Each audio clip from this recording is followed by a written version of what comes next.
দোয়া করতে জানা এটার জন্য কোনো আপনার মাস্টার্স করতে হয় না। দোয়ার উপরে আপনাকে পিএইচডি করতে হবে না, খুব সিম্পল বিষয়, এখনই শিখে নেন।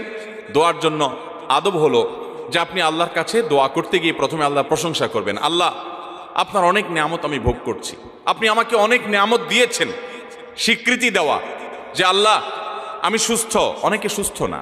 আল্লাহ আমি পঙ্গু না, অনেকে পঙ্গু। আল্লাহ আমাকে আপনি কত কিছু দিয়েছেন যেটা অনেককে দেন নাই। আমার চোখ দুটো ভালো, আমার অনেক নিয়ামত আমি আপনার ভোগ করছি। আল্লাহ, আমি আপনার নিয়ামতের শুকরিয়া আদায় করছি, স্বীকৃতি দিচ্ছি, কৃতজ্ঞতা আদায় করছি। হে আল্লাহ, আপনার রাসূলের প্রতি আপনি রহমত নাজিল করেন। আপনি যদি লম্বা চড়া বিস্তারিত না বলতে পারেন, আপনি সূরা ফাতিহাটা পড়েন, আলহামদুলিল্লাহ রাব্বিল আল্লাহর প্রশংসা সেখানে হয়ে গেছে, আলহামদুলিল্লাহ রাব্বিল আলামিন পড়েন, দুরূদ শরীফ পড়েন, বাস। এরপরে আপনি এবার বলেন আল্লাহ আপনি আমাকে মাফ করে দেন। আল্লাহ আমার বাবা চলে গেছেন, তাকে মাফ করে দেন। আল্লাহ আমার মা দুনিয়া থেকে চলে গেছেন, তাকে মাফ করে দেন। ভাইরা আমার, আসল কথা হলো আমরা সেই ব্যথাটাই অনুভব করি না। আপনার মৃত আত্মীয় স্বজনের জন্য যদি আপনার সেই ফিলিংস কাজ করতো তো চোখের পানি ফেল ফেল ফেল করে আসতো। আপনি যদি আল্লাহর কাছে কোনো কিছু মায়ের পেঁচ দিয়া অর্থাৎ সুন্দর করে সাজায়া গোছায়া বলতে নাও পারেন, আপনি নিশ্চিত থাকেন শুধু চোখের পানিটা যদি আপনি ফেলেন, চোখের পানিও আসে না, শুধু কান্নার ভান করে আপনি যদি আল্লাহর দিকে হাত তুলে আপনি যদি সময় কাটান এবং কিছু বলার চেষ্টা করেন, আল্লাহ রাব্বুল আলামিন আপনার দিলের ভাষাও পড়তে পারেন। আল্লাহ তাআলা আলিমুম বিযাতিস সুদূর, তিনি বান্দার মনের খবর কি সেটাও জানেন। আল্লাহর কাছে গোপন বলতে কোনো কিছু। অতএব ভাইরা আমার, আমরা দোয়া করতে জানি না, এই অজুহাতে সারা জীবন দোয়া থেকে মাহরুম থাকা চলবে? আমরা কয়জন মানুষ আছি যে জীবনে 10টা মিনিট আল্লাহর কাছে দুহাত তুলে চোখের পানি চেয়েছি? আমাদের বলার অভ্যাসই নাই। বাংলাদেশি মানুষ দোয়া করতেই জানে না। আর আমরাও এক শ্রেণী হুজুর আছি, আপনাদেরকে দোয়া শিখাই না। কারণ যে কোন দোস্তর কথা শুনেছি, এক দোস্ত প্রতিদিন তার দোস্তরে মাছ খাওয়ায়।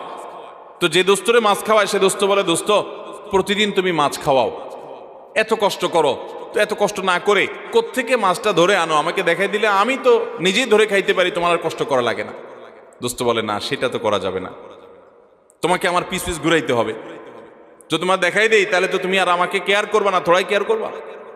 অনেক আলেম ওলামা আছেন যারা আলহামদুলিল্লাহ মানুষকে দোয়া শিখান, তাসবিহ শিখান, কিন্তু দুঃখজনক যে আমরা অনেকে আবার আছি যে আমাদের মুসল্লিদেরকে আমরা দোয়া শিখাতে পারি নাই। এটা আমাদের অপারগতা, আমরা স্বীকার করছি। আপনাদের শেখানো উচিত, আর আপনাদেরও শেখা উচিত। কতকাল আপনি হুজুর দিকে চায় থাকবেন? বাংলাদেশে মানুষকে দেখা যায় ঘর উদ্বোধন করবে, হুজুর লাগবে। গাড়ি কিনছে, নতুন ট্রাক, দোয়া করতে হুজুর লাগবে। ছেলের খাতনা করাইছে, হুজুর লাগবে। বাপ মারা গেছে, হুজুর লাগবে। প্রতিটা কাজে হুজুর। আমি একবার এক থানার ওসি সাহেবকে বললাম, উনি আমার অফিসে আসছিলেন, আমার থানার ওসি, কথাবার্তা হচ্ছিল। একটা পর্যায়ে কি একটা প্রসঙ্গে আসছে, আর বললাম যে ওসি সাহেব, একটা বাড়ি থেকে আপনাদের অসৎ অফিসাররা যারা টাকা খায় কয়বার খাইতে পারে? যদি ভায়োলেশন করে একবার ঘুষ দিলে আপনারা খুশি হয়ে যান, ঠিক আছে ভাই একবার দিছো, এবার তুমি করো, আমি দেখতেছি। যারা অসৎ তারা করে, সবাই না। কিন্তু একজন মানুষ যখন বাড়ি করে তখন কিন্তু এই দোয়ার যে আনুষ্ঠানিকতা আছে, এই আনুষ্ঠানিকতার মাধ্যমে এলাকার হুজুর কিন্তু কয়েক দফায় টাকা পায়। কিভাবে?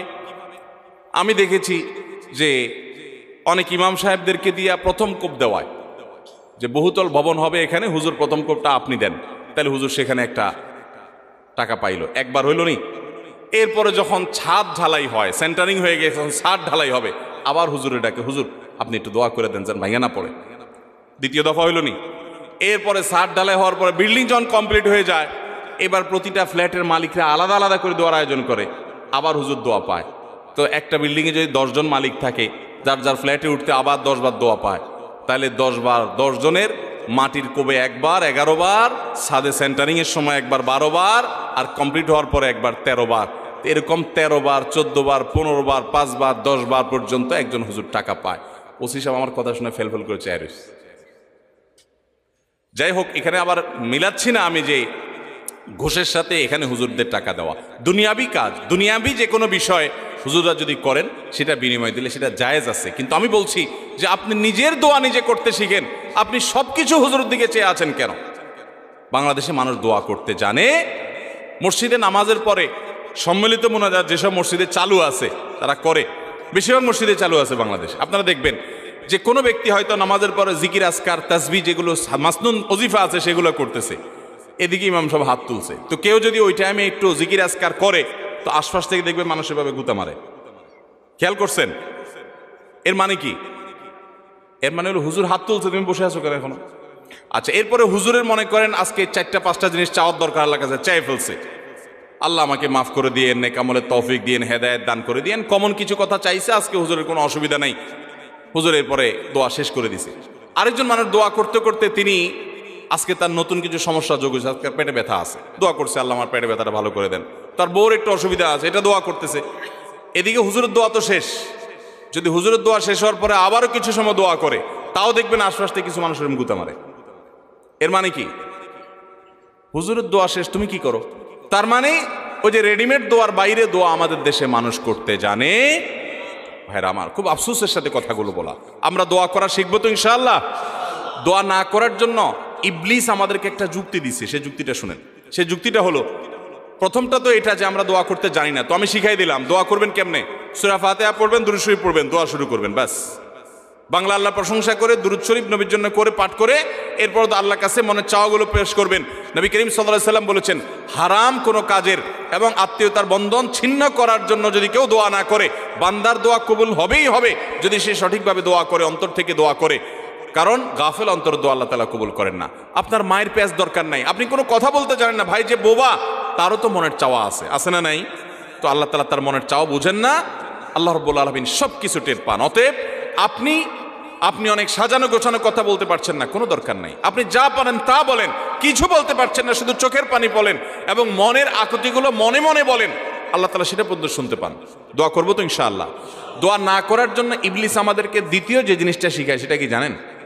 বলে যে আমরা তো গুনাহগার মানুষ, আমাদের দোয়া কি আর কবুল হবে? এত পাপ করি, এত অপরাধ করি, ওনারা হুজুর মানুষ, কত আমল করেন, ওনাদের দোয়াই তো কবুল হবে, আমার দোয়া কি কবুল হবে? এটা হলো ইবলিসের সবচেয়ে বড় শয়তানি, যে আমরা গুনাহগার মানুষ, আমাদের দোয়া কি কবুল?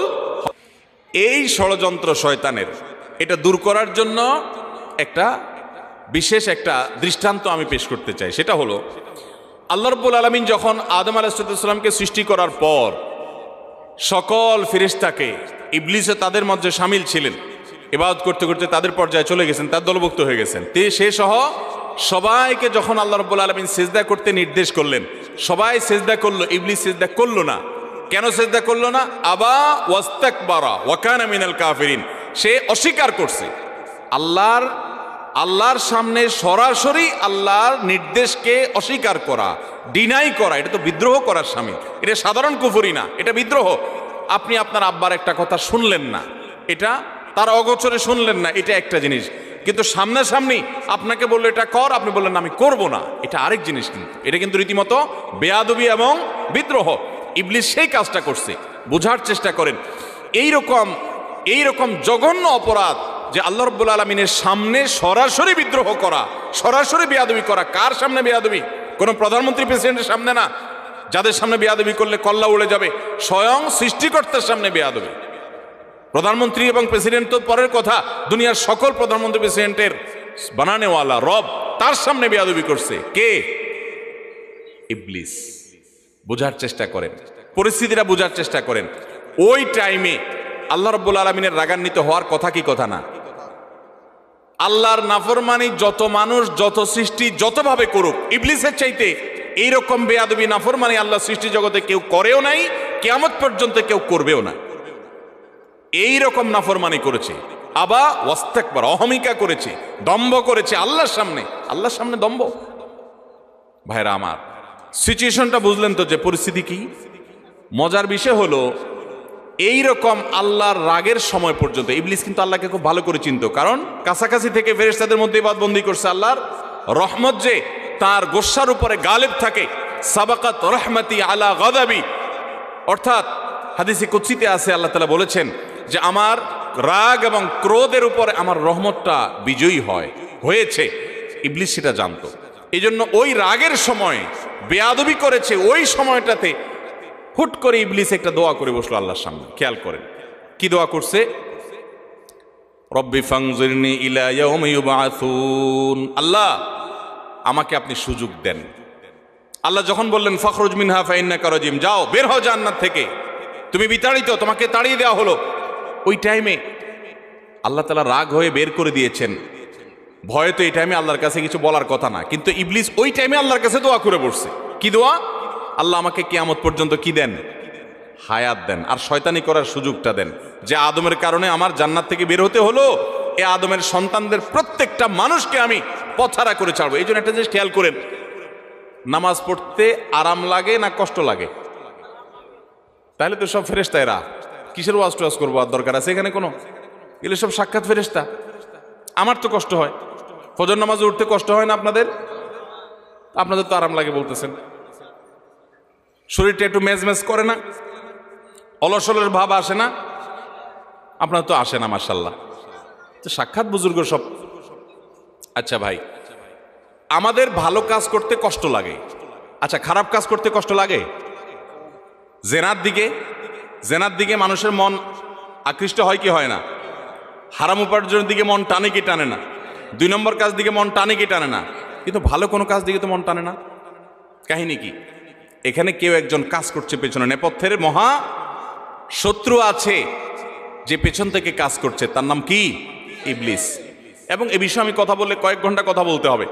ইবলিস কিভাবে ইবলিসই করে, কোরআনে আপনারা একটা জিনিস লক্ষ্য করবেন, যেখানে শয়তানের আলোচনা আসছে সেখানে আল্লাহ তাআলা একটা শব্দ ব্যবহার করেছেন, আদু ও মুবিন। শয়তান তোমাদের শত্রু। কিরকম শত্রু? প্রকাশ্য শত্রু। শয়তান দেখছেন কোনোদিন আপনারা?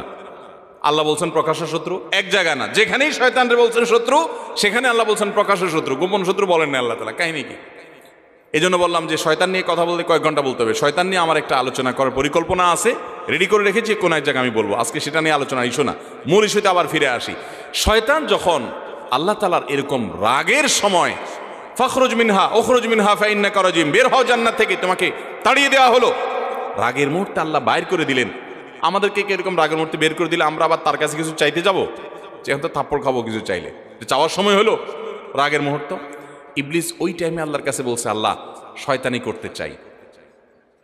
এই মানুষ যাদের কারণে আমার জান্নাত থেকে বের হতে হলো, লা আকউদান্না লাহুম সিরাতাকাল মুস্তাকিম। আল্লাহ আপনার সিরাতে মুস্তাকিমের প্রতিটি মোড়ে মোড়ে আমি বসবো। লা আকউদান্না আরবি গ্রামারের ছাত্ররা বলতে পারবেন, লামে তাকিদ নুনে তাকিদ সাকিলা।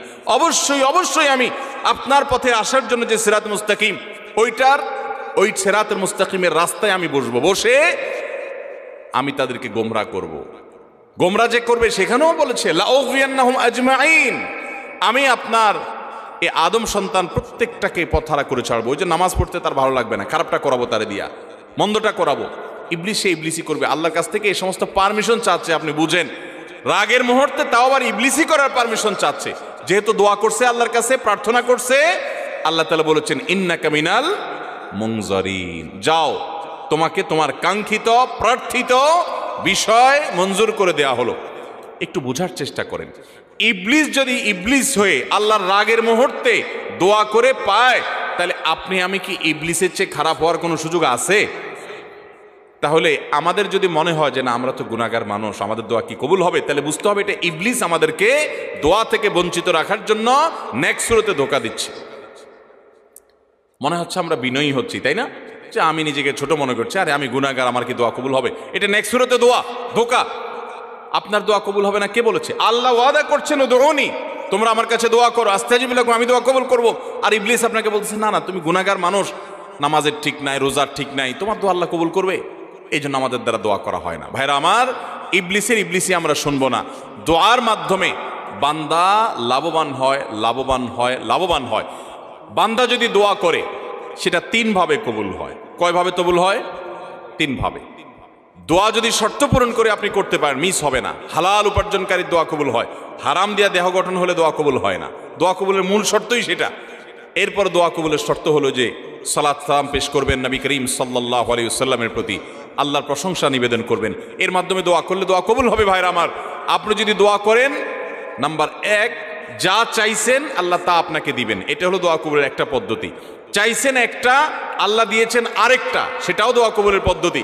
আপনি মনে করতেছেন যে আমার এই মুহূর্তে পানি হইলে মনে হয় লাভ হবে, আল্লাহ তাআলা আপনাকে হয়তো পানি না দিয়ে আরেকটা দিয়েছেন যেটা আপনার এর চেয়ে বেশি ইম্পর্টেন্ট, আপনি নিজে জানেনও না সেটা। তো তো দোয়াটা সেভাবেও কবুল হয় যে আমি যা চাইছি তা হয় নাই, কিন্তু অন্য কিছু হয়েছে যা আমি চাই নাই, এটা দোয়ার মাধ্যমে হয়। তৃতীয়ত, বান্দার দোয়া কখনো কখনো আল্লাহ দুনিয়াতে কিছুই দেন না দোয়ার বিনিময়। আল্লাহ কাছে চাইছে আল্লাহ এটা দেন, আল্লাহ দেয় নাই, কিন্তু আখিরাতে আল্লাহ তাআলা তার জন্য সওয়াব রেখে দিয়েছেন।